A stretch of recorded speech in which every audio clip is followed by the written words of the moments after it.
déclenche les hostilités en justice entre mois de conflit à l'abbaye. Un petit message pour Tremblay, là.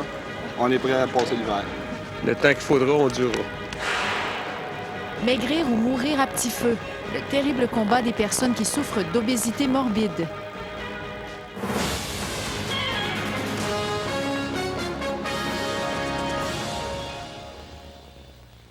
Madame, Monsieur, bonsoir. Eh bien, ça joue dur entre centrales syndicales. On n'a pas vu ça souvent, sinon jamais. La CSN attaque la FTQ en justice à propos de sa campagne de maraudage perdue à l'usine Kruger de Trois-Rivières l'automne dernier. La CSN et 2 travailleurs de l'usine réclament près d'1 demi-million de dollars en dommages et intérêts. Enfin, on accuse le syndicat canadien des travailleurs du papier affilié à la FTQ d'avoir usé de propos diffamatoires pour faire obstacle à la CSN. La CSN n'a vraiment pas digéré son échec à ravir à la FTQ la représentativité des 550 employés de métier et de production de Kruger Trois-Rivières. Il y a de la diffamation qui a été faite à l'encontre de la CSN. Il y a des documents qui ont circulé qui sont pas véridiques. L'affrontement entre la CSN et la FTQ avait, à l'automne 2003, donné lieu à de l'agitation devant l'Hôtel du Roi, où la CSN tentait d'organiser des assemblées d'information pour les travailleurs visés par son recrutement. Des agents de la FTQ s'étaient postés devant l'entrée, ce qui avait amené la CSN à crier à l'intimidation. Et à un moment donné, la réputation de la CSN a toujours été attaquée. Et là, à un moment donné, on a dit que la goutte qui a fait déborder le vase, c'était ça. Dans sa poursuite de 450 000 $, la CSN allègue le droit pour tous les travailleurs de choisir leur syndicat et parle d'intimidation, mais aussi d'insultes, de mensonges et de diffamation pour décrire le comportement de la centrale rivale, dont Kruger est la chasse gardée. Et j'ai jamais vu ça, une poursuite de cette nature. À l'issue de la campagne de maraudage, la FTQ avait emporté 90 % de l'adhésion des travailleurs visés. Mais habituellement, quand c'est terminé, qu'un résultat est clair, ben c'est clos. Cette fois-ci, pour des raisons que je ne m'explique pas, la CSN ne semble pas vouloir lâcher prise. La FTQ trouve d'autant curieuse cette poursuite que la CSN a eu l'occasion de faire valoir ses doléances devant la Commission des relations de travail du Québec, mais qu'elle a retiré sa plainte juste avant que ne s'instruisent les audiences en janvier dernier.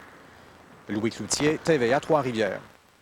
Les grévistes de l'aluminerie Bécancour tiennent le coup malgré leurs difficultés financières. Ils entament, non pas sans déception, leur 4e mois de grève. Et sans être trop pessimistes, les syndiqués n'ont pas espoir de voir le conflit se régler de sitôt. Du côté de la direction de l'abbaye, toujours le même refrain. La dernière offre était suffisamment généreuse, ce que les syndiqués sont loin d'endosser. 7 heures lundi matin, changement de quart de piquetage. Les grévistes de nuit passent le flambeau aux collègues qui entament le 4e mois de conflit. Sur le parvis de l'aluminerie, les syndiqués n'ont pas le droit de troubler l'ordre. Mais question de ne pas se faire oublier, ils dressent un mur pacifique pour ralentir ceux qu'ils accusent de briseurs de grève. Tout le monde vous identifie comme un scab ici. Vous n'êtes pas un scab? Est-ce que ça fait longtemps que vous travaillez ici? Vous voulez pas me répondre? Constant Côté est père de famille. Sa prestation de grève ne suffit pas. Ce sont ses 3 enfants qui écopent. Les autres, ils payent pour ça. Je paye plus de pension alimentaire pour tout de suite. Parce que je travaille plus, puis je travaillerai pas non plus, là. Guy Marchand garde le moral. Par chance, sa conjointe travaille. Actuellement, c'est sûr qu'il y a un trou budgétaire. Il faut combler le 2 trous. On se trouve des petites jobines ici et là quand on est capable. Justement, après-midi, je m'en vais voir une entrevue pour un job, là. Ce n'est pas le premier qui tente de trouver un autre emploi, ce qui ne sera pas nécessairement facile. Certains de ses collègues se sont fait claquer la porte au nez par des employeurs de la région. Souvent, quand tu dis tu travailles chez ABI, tu travaillais chez ABI, là. Oh, syndiqué, non, puis tu sais, il y en a beaucoup de même. Moi, je suis occasionnel. Ça fait 5 ans. Oui. Puis je pense qu'on va le rester longtemps si on rentre dans les conditions qu'ils nous offrent. Les négociations sont toujours dans une impasse. L'entrée au travail, laborieuse pour certains, s'est faite sans anicroche. Un petit matin comme il s'en prépare probablement bien d'autres. On est prêt à passer l'hiver. Au lac Masquetti, dans la ZEC Tawachiche, il y a 18 wagons qui ont quitté la voie dans la nuit de samedi à dimanche. L'un d'eux transportait de l'acide sulfurique, mais heureusement, il n'y a pas eu de déversement. La voie a été rouverte d'ailleurs ce matin. En janvier dernier, 4 wagons avaient déraillé dans le même secteur et en janvier 95, 3 wagons d'acide sulfurique avaient plongé dans le lac Masquetti, détruisant toute sa flore et sa faune. N'hésitez pas, ou encore, faites-nous parvenir un courriel à nouvelles@chm.tva.ca. Eh bien, c'est dans la poche pour le Caron Aigué. L'équipe de la Ligue nord-américaine de hockey pourra compter sur Marc-André Bergeron. Le défenseur des Oilers d'Edmonton est avec nous ce soir. Marc-André Bergeron, bonsoir. Bonsoir. En dépit d'une défaite de 4-2 contre le Garaga vendredi dernier, vous avez tellement aimé l'expérience que vous avez décidé de poursuivre. Ben oui, j'ai trouvé ça intéressant. C'est un bon calibre de jeu puis une excellente façon pour moi de maintenir la forme. Quel a été l'accueil que vous a réservé les gens de Trois-Rivières? Mais c'est le fun, le monde de Trois-Rivières, c'est des gens reconnaissants, puis j'ai eu un très bel accueil, puis ça me donne le goût d'y retourner. Là, vous sortez à peine d'une rencontre avec les gens du Caron Aigué et vous avez, en tout cas sur papier, une entente. À quoi ça ressemble, cette entente? Bien, c'est un contrat d'un mois qui va me donner la chance de justement de me familiariser plus avec la Ligue, puis eux autres de voir par rapport aux assistances, puis les gens qui vont se diriger à l'aréna pour voir l'équipe, puis me voir jouer.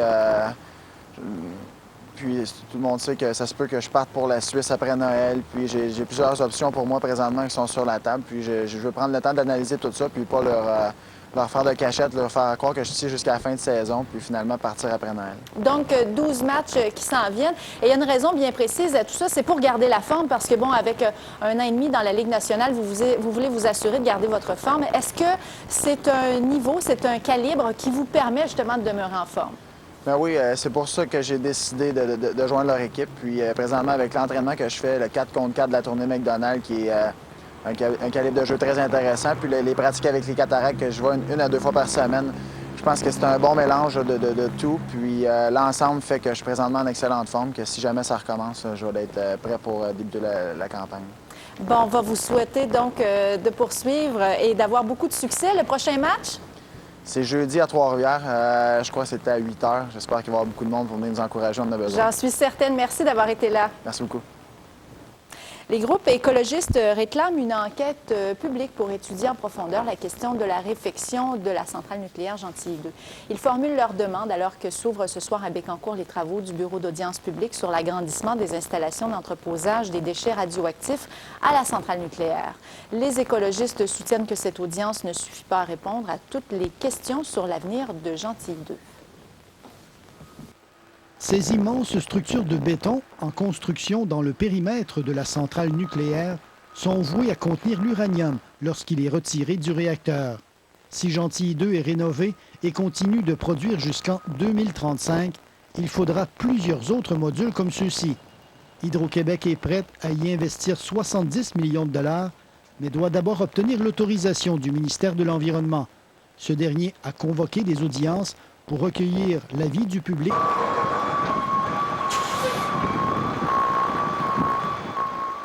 On a eu des problèmes avec ce reportage.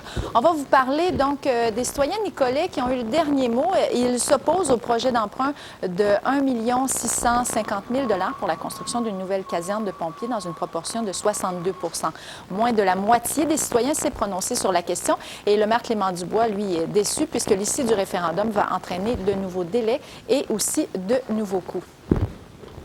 La Sûreté du Québec arrête 4 présumés voleurs de voitures, 3 hommes et une femme qui ont été particulièrement actifs au cours des derniers jours à Shawinigan et aussi à Québec.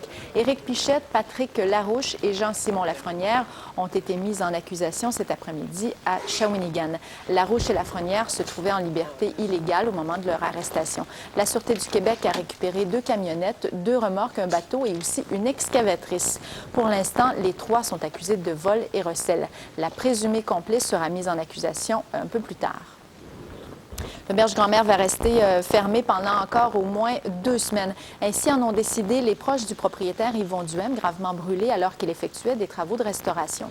M. Duhem est toujours dans un état grave à l'unité des Grands Brûlés. Seul lui, dès qu'il pourra parler, sera en mesure de donner des instructions quant à la suite des choses à l'auberge. La famille a décidé d'attendre encore une quinzaine de jours. Semble-t-il, selon les médecins, que M. Duhem pourrait peut-être nous adresser la parole d'ici là et nous donner le mandat de faire ce que lui juge bon pour l'auberge. Son corps et sa prison. Louise Carl nous parle de son combat pour vaincre l'obésité morbide. Après la pause. chez Shawinigan Chevrolet. Les 2004 partent vite. Problèmes de poids qui se guérissent avec un bon régime et de l'activité physique. C'est l'obésité qui est considérée comme une maladie lorsque le ou la patiente pèse de 3 à 400 livres. Ils sont plusieurs centaines au Québec d'ailleurs à attendre leur tour pour subir une chirurgie bariatrique. Parce que le vrai combat, c'est de retrouver une qualité de vie. Toutoune, grosse, baquet, gros tas, les mots ne manquent habituellement pas pour qualifier les personnes obèses. Derrière ces qualificatifs disgracieux se cachent cependant des personnes qui vivent une réalité dont personne ne voudrait. Notre corps, c'est comme une prison quand on est très obèse. Une prison où les problèmes de santé s'accumulent. On parle de diabète, apnée du sommeil, problèmes aux reins, cholestérol et problèmes cardiaques. Louise Carl n'a pas toujours été obèse. À 20 ans, elle pesait moins de 100 livres.